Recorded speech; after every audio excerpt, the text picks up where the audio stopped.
Push congratulation, GUJCET લેવલે 120માંથી 117.75 મેળવીને ખૂબ અવ્વલ નંબર પ્રાપ્ત કર્યા તમે. હવે સંસ્થાએ જે તમને બંને વર્ષ મહેનત કરાવી એમાં તમને ગુજસેટ માટે કેટલું માર્ગદર્શન મળ્યું અને એનો તમને કેવો ઉપયોગ રહ્યો એક્ઝામમાં માર્ક્સ મેળવવા માટે એ અમને જણાવો, બરાબર છે, જેથી કરીને બીજાને પણ એ માર્ગદર્શન કામમાં આવે.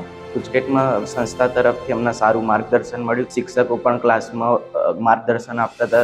પછી જે સંસ્થા તરફથી જે ટેસ્ટ લેવામાં આવતા હતા તે પણ સારા હતા, જેમાં બધા જ ગુજકેટના પીવાયક્યુનો સમાવેશ થઈ જતો હતો. તેથી બીજા પીવાયક્યુ પણ જોવા નહોતા પડતા. કોઈ ટેસ્ટમાં ડાઉટ હોય તો તે સર પાસે જઈને સોલ્વ કરાવતા હતા. શાળા છૂટ્યા બાદ પણ રોકાતા હતા સર, તથા તેમને કોલ કરીને પણ ડાઉટ સોલ્વ થતો હતો.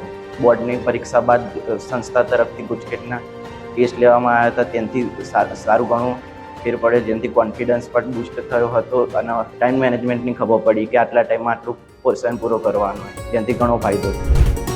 Sahajanand school of achiever, Sahajanand school of achiever, Sahajanand school.